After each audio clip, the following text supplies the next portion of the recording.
रात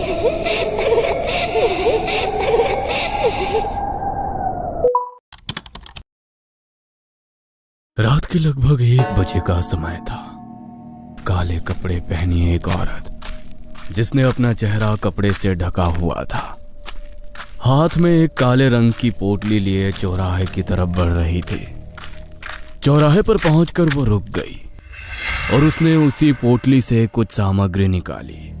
एक नींबू जिस पर अनगिनत पेंस चुभाई गई थी, और साथ में एक लाल साड़ी, और उसके ऊपर सुहागन का श्रृंगार रखकर उसने वहां पर एक दिया जलाया और उस पोटली को वहीं छोड़कर वो उल्टे रास्ते वहां से बड़ी ही तेजी से निकल गई। अच्छा हुआ मेरी बला टली।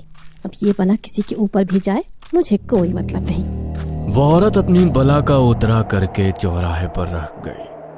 वो दिया ठंडी हवा के बीच भी उसी तरह जल रहा था। तभी कुछ देर बाद वहां कुछ शोर सुनाई दिया। 4 दोस्त शायद किसी पार्टी से वापस आ रहे थे।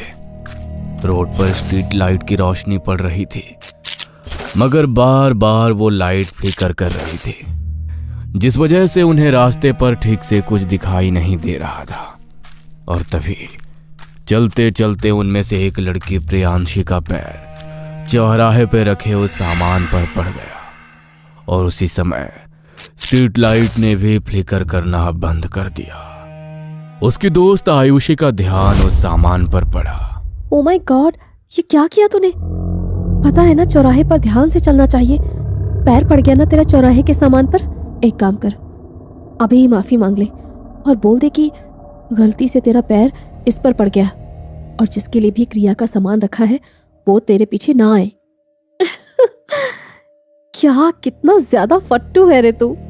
अरे कुछ नहीं होता ये सब। ऐसे क्या रास्ते पर पड़े सामान पर पैर रखने से भूत किसी के पीछे आ जाते हैं? हाँ, अरे इसे तू क्या बोल रही है? इसे तो हर चीज से डर लगता है। पता है ना, उस दिन किले में हम लोगों की परछाई से डर गई थी ये।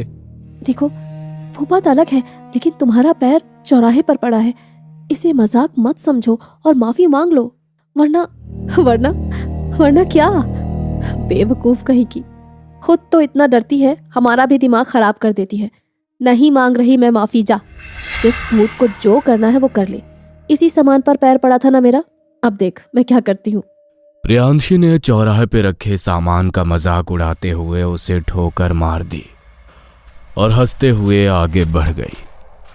आयुषी के अलावा कोई भी उस बात की गंभीरता को समझ नहीं रहा था। आयुषी तो भगवान का नाम लेते हुए आगे बढ़ गई, लेकिन प्रियांशी नहीं जानती थी कि उसने अपने सर पर कितनी बड़ी आफत मोल ले ली है। कुछ देर बाद वो अपने घर पहुंच गए।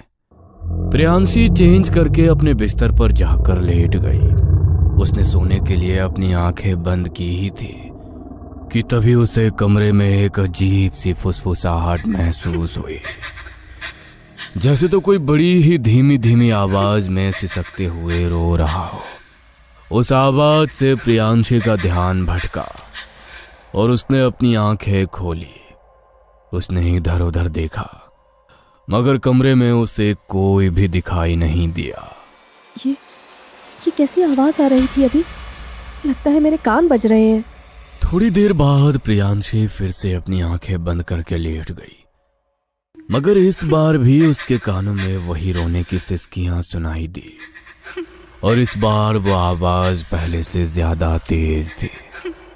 प्रियांशी घबराई और उसने फिर से अपनी आंखें खोलकर इधर उधर देखा। पहले तो उसे कुछ दिखाई नहीं दिया, मगर जैसे ही वो दोबारा लेटी तो पंखे पर उसे लाल रंग की साड़ी पहनी एक औरत बैठी हुई दिखाई दी, जिसका चेहरा बुरी तरह से जला हुआ था, और वो उसे बस एकटक घूरे जा रही थी। उसे देखकर प्रियांशी को कुछ समझ नहीं आया कि वो उसके आंखों के सामने की हकीकत है या कोई बुरा सपना। प्रियांशी ने अपनी आंखें झपकाई तो देखा कि इस बार पंखे पर कोई नहीं था, मगर अगली आंख झपकते ही फिर से उसे वो औरत पंखे पर लटकी हुई दिखाई दी, और वो सीधी उसके ऊपर झपट पड़ी। प्रियांशी जोर से चिल्लाई और उसकी चीख सुनकर बगल वाले कमरे में सो रहे उसके मम्मी पापा दौड़कर वहां आए। क्या हुआ तुझे? इतनी जोर से क्यों चिल्लाई तू? हाँ, सब ठीक तो है ना बेटा? कोई बुरा सपना देख लिया क्या तूने? प्रियांशी ने अपने मम्मी पापा की बात का कोई जवाब नहीं दिया और चेहरा फेर कर लेट गई। उसके मम्मी पापा ने फिर से उसे आवाज लगाई, मगर जब उसने कोई जवाब नहीं दिया तो वो दोनों अपने कमरे में चले गए। उनके जाने के बाद प्रियांशी बिस्तर से उठी और उसने खुद को ड्रेसिंग टेबल के आईने में देखा और अपनी गर्दन मोड़ते हुए भयानक तरह से मुस्कुराने लगी। उसने अपना ड्रॉअर खोला और आधी रात को अपने चेहरे पर मेकअप करने लगी। उसने अपने पूरे चेहरे को खराब कर लिया और जोर जोर से हंसती हुई बेहोश होकर जमीन पर गिर पड़ी। सुबह जब नाश्ते के टाइम पर वो बाहर नहीं आई तो उसकी मम्मी ने उसके कमरे का दरवाजा खटखटाया, मगर उसने दरवाजा नहीं खोला। उसकी माँ जब दरवाजा खोलकर अंदर आई तो वो उसी हालत में नीचे जमीन पर पड़ी थी। उसे देखकर उसकी माँ बुरी तरह डर गई। ये क्या हो गया प्रियांशी को? सुनिए जी, अंदर आइए। प्रियांशी के पापा जल्दी से अंदर दौड़कर आए और उसे देखकर वो भी घबरा गए। उन्होंने उसके चेहरे पर पानी छिड़का। प्रियांशी को हल्का होश आया तो उन्होंने उसे सहारा देकर बिस्तर पर बैठाया। ये क्या हाल बनाया हुआ है तूने अपना? और तू जमीन पर कैसे गिर गई थी? कल जब तू घर आई उसके बाद से न जाने कैसी कैसी अजीब हरकतें कर रही है। कल कुछ हुआ था क्या तेरे साथ जो तू हमें बता नहीं रही? प्रियांशी बस एकटक अपनी माँ को देखती रही, लेकिन उसने उनकी बात का कोई जवाब नहीं दिया। उसकी माँ ने उसका चेहरा साफ किया और उसके लिए खाना लेकर आई तो खाना देखते ही प्रियांशी खाने पर ऐसे झपट पड़ी जैसे ना जाने कितने दिनों से उसे खाना खाने को ना मिला हो। आधा खाना तो उसने जमीन पर बिखरा दिया। अरे ये किस तरीके से खाना खा रही है तू? कैसी कैसी हरकतें कर रही है? प्रियांशी ने अपनी माँ को घूर कर देखा और अचानक बिस्तर से नीचे कूद पड़ी। उसने जमीन पर रेंग रहे कॉकरोच को हाथ में उठाया और उसे चॉकलेट की तरह खा गई। उसकी इस हरकत को देखकर उसके मम्मी पापा का दिल दहल उठा। उसके पापा ने झटपट उसे उठाया और बिस्तर पर बैठाया और तभी वो बेहोश हो गई। मुझे इसकी हालत ठीक नहीं लग रही अनीता। शायद हमें इसे डॉक्टर के पास लेकर जाना चाहिए। मुझे तो लगता है हमारी बेटी को डॉक्टर की नहीं बल्कि किसी तांत्रिक की जरूरत है। इसकी हालत नहीं देख रहे क्या आप? अरे तुम औरतों को तो इस झाड़ फूंक के अलावा कभी कुछ और सूझता ही नहीं है। चुप करो तुम, मैं डॉक्टर के पास लेकर जा रहा हूँ इसे। मनोहर और अनीता प्रियांशी को अस्पताल लेकर गए। उन्होंने डॉक्टर को जो बताया उससे डॉक्टर को लगा कि शायद प्रियांशी के दिमाग पर किसी बात का गहरा असर पड़ गया है। उन्होंने उसे एडमिट किया। जिस वार्ड में वो एडमिट थी उस रूम में एक और पेशेंट थी जिसकी हालत बहुत ज्यादा खराब थी। डॉक्टर ने उसे बचाने की पूरी कोशिश की लेकिन उस लड़की ने अपना दम तोड़ दिया। I am so sorry mister Anish, हमने पूरी कोशिश की आपकी बेटी को बचाने की, मगर अस्पताल के रूम में मातम छा गया। प्रियांशी जो अभी तक अपने बिस्तर पर बेहोश पड़ी थी, अचानक उसके अंदर जैसे कोई समा गया हो। वो हाँफती हुई अपने बिस्तर पर उठकर बैठ गई और उसने अपने मुंह से कुछ ऐसा कहा जिसे सुनकर सबके होश उड़ गए। आप इस तरह रोइए मत मम्मी पापा। आप लोगों ने मुझे बचाने की बहुत कोशिश की लेकिन मेरी जिंदगी इतनी ही लिखी थी, इसीलिए आप परेशान मत होइए। ये सब तो क्या बोल रही है बेटा? मनोहर ने जैसे ही ऐसा कहा प्रियांशी का शरीर जोर जोर से तड़प गया। उसका पूरा शरीर सफेद पड़ गया और वो वहीं निठाल हो गई। ये क्या हो रहा है मेरी बेटी के साथ डॉक्टर साहब? देखिए, लगता है आपकी बेटी मानसिक रूप से बीमार है, इसलिए जो भी देख रही है उसके दिमाग पर उसका असर हो रहा है। लेकिन मेरी बेटी तो बेहोश थी, तो उसे कैसे पता चल गया कि यहाँ पर क्या हो रहा है? मैं आपको कह रही हूँ ये डॉक्टर के बस की बात नहीं है। ले चलो इसे। चुप करो तुम। प्रियांशी 2 दिन तक अस्पताल में एडमिट रही। उसकी तबीयत में सुधार आ रहा था, इसलिए डॉक्टर ने उसे डिस्चार्ज कर दिया। रात का समय था, वो अपने कमरे में लेटी हुई थी। तभी उसे लगा कि उसके इर्द गिर्द एक नहीं बल्कि बहुत सारे लोग खुसुर फुसुर कर रहे हैं। उस आवाज से मानो उसके कान फट जाएंगे। उसने अपने कानों को अपने हाथों से भींच लिया, मगर फिर भी वो आवाज उसके कानों में और तेज बढ़ती गई। उसने नजर घुमाकर देखा तो अनगिनत आत्माएं उसकी तरफ बढ़ रही थी, जिनमें से कुछ के चेहरे को पहचानती थी। ये सब क्या हो रहा है मेरे साथ? वृंदा, वृंदा, वृंदा, तुमने तो पिछले हफ्ते ही खुद की जान ले ली थी ना। तुम मर चुकी हो, तुम मुझे कैसे दिखाई दे रही हो? प्रियांशी जहां जहां जाती जा रही थी, वहां वहां से आत्माएं चलकर उसके पीछे आती जा रही थी और एक साथ उन सब ने उसके भीतर प्रवेश करना शुरू कर दिया था। प्रियांशी का शरीर बिल्कुल भारी हो चुका था और वो बड़े ही अजीब आवाज में जोर जोर से कुछ बड़बड़ाने लगी। उसके बड़बड़ाने की आवाज इतनी तेज थी कि उसके मम्मी पापा दौड़कर उसके कमरे में आए और अपनी आंखों के सामने का नजारा देखकर उनके होश उड़ गए।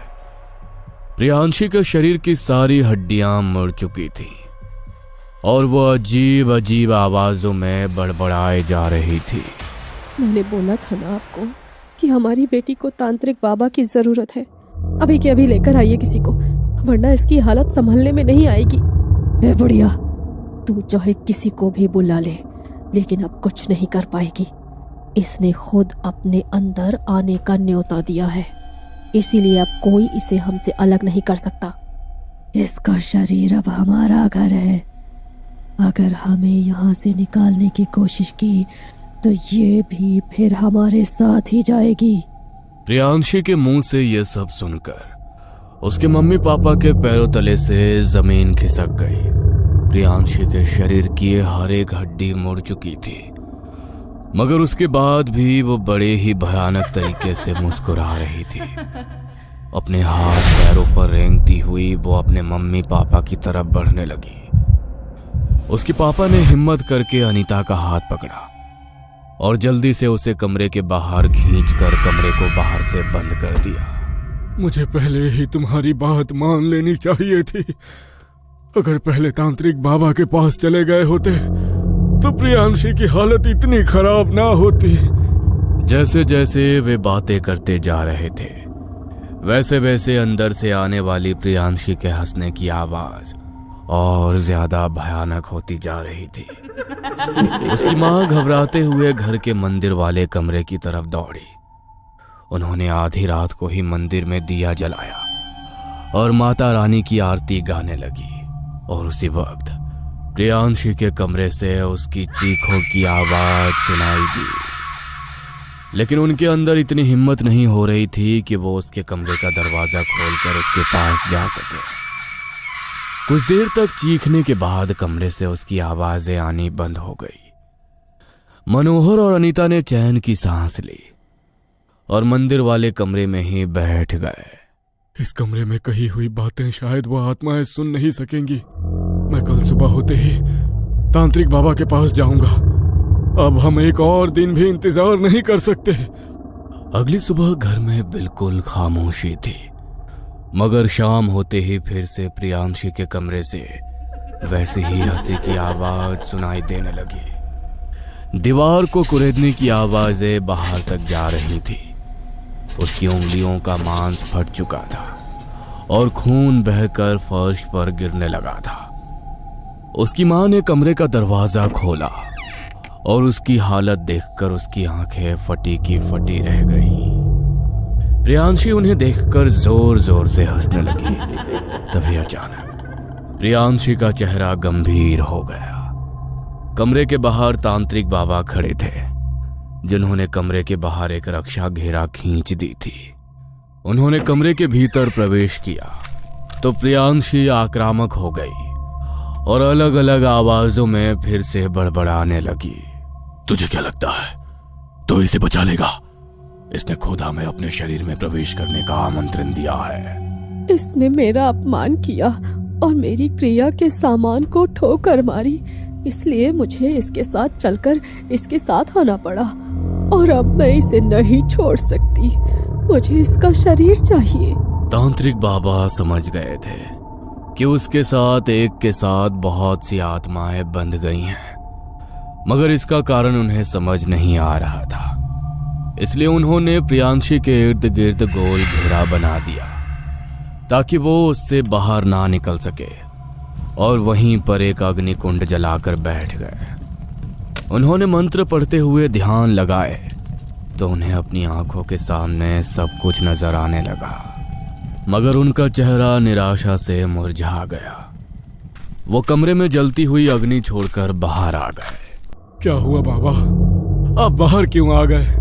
मेरी बेटी ठीक हो गई? माफ करना, लेकिन तुम्हारी बेटी को मैं ठीक नहीं कर सकता। उसने चौराहे पर रखी क्रिया सामग्री का अपमान किया और खुद उस आत्मा को अपने पीछे आने पर उकसा दिया। और एक बार यदि कोई आत्मा इंसानी शरीर के अंदर प्रवेश कर जाती है तो उस शरीर के भीतर आत्माओं के प्रवेश का द्वार खुल जाता है। इसलिए जो भी भटकती आत्मा तुम्हारी बेटी को देखती है उस द्वार को खुला पाकर उसके भीतर प्रवेश कर जाती है। उसके शरीर में इतनी अनगिनत आत्माएं प्रवेश कर चुकी हैं कि मैं उनकी गिनती तक नहीं कर सकता। तो उनसे तुम्हारी बेटी को बचाना तो मेरे लिए असंभव हो चुका है। मैं इसमें तुम्हारी कोई मदद नहीं कर सकता। मुझ अकेले के पास इतनी शक्ति नहीं है। ऐसा मत कहिए बाबा। अरे मैं तो आपके पास बहुत आस लगा कर आया था। अगर आप भी इस तरह से हमारी मदद करने से इनकार कर देंगे तो मेरी बेटी को कौन बचाएगा? महायज्ञ करना होगा जिसमें 51 अघोरी एक साथ बैठकर यज्ञ करेंगे, क्योंकि इतनी आत्माओं को केवल वो अघोरी ही संभाल सकते हैं। तब तक ये रक्षा की रेखा तुम्हारी बेटी की रक्षा करेगी। तांत्रिक बाबा वहां से चले गए और रात को ही मनोहर भी घर से निकल गया, क्योंकि अघोरी बाबा रात के समय ही शमशान में अपनी तपस्या करते हैं। और वो रात को शमशान के पास गया जहां अघोरी बाबा अपनी तपस्या कर रहे थे। वो आकर सीधा उनके पैरों में गिर गया और उन्हें सब कुछ सुनाया। चिंता मत करो, हम महायज्ञ करेंगे। कल प्रातः काल ही 51 अघोरी तुम्हारे घर में उपस्थित होंगे और उन आत्माओं से तुम्हारी बेटी की मुक्ति जरूर कराएंगे। ब्रह्म मुहूर्त में अघोरी बाबा अपने साथ बाकी अघोरियों को लेकर उनके घर पहुंचे और घर के बीचों बीच उन्होंने अपना आसन जमाया और यज्ञ करना शुरू किया। यज्ञ में जैसे जैसे मंत्रों की आवाज प्रियांशी के कानों में पड़ती जा रही थी, हर एक आत्माओं की आवाज में उसकी चीख सबको सुनाई दे रही थी। जाओ और बाहर लेकर आओ उसे और अपने हाथ में ये रक्षा सूत्र पहन लो। अघोरी बाबा ने मनोहर और अनीता को रक्षा सूत्र दिया। वो दोनों रक्षा सूत्र पहनकर अंदर प्रियांशी के कमरे में गए और उसे पकड़कर घसीटते हुए बाहर लेकर आए। उसने बाहर ना आने की पूरी कोशिश की, मगर मंत्रों की शक्ति के आगे वो कमजोर पड़ने लगी। 51 अघोरियों के महायज्ञ में पहुंचने वाले हर एक मंत्र से मानो उसके शरीर से एक एक आत्मा निकलती जा रही थी। पूरे 5 घंटे तक यज्ञ चलने के बाद प्रियांशी बिल्कुल कमजोर पड़ गई और शरीर से निकलने वाली आखिरी आत्मा के साथ वहीं पर निठाल होकर गिर पड़ी। अघोरी बाबा ने उसकी आत्मा का शुद्धिकरण किया और उसके शरीर में आत्माओं के प्रवेश करने का जो द्वार खुल चुका था उसे भी तंत्र के जरिए बंद कर दिया गया। उसके हाथ पर और गले में उन्होंने रक्षा सूत्रों को बांध दिया। समय रहते मनोहर को अपनी बेटी की जान बचाने का रास्ता मिल गया, इसलिए उसकी जान बच गई, वरना कुछ दिनों के भीतर ही वो अपनी जान से हाथ धो बैठती। इसलिए कहा जाता है कि चौराहे पर रखी क्रिया सामग्री से हमें सावधान रहना चाहिए, क्योंकि हम नहीं जानते कि वो क्रिया सामग्री कितने खतरनाक आत्मा के साथ जुड़ी है और वो आपके भीतर कितनी आत्माओं को निमंत्रण दे सकती है। और आपका शरीर अनगिनत आत्माओं का घर बन सकता है।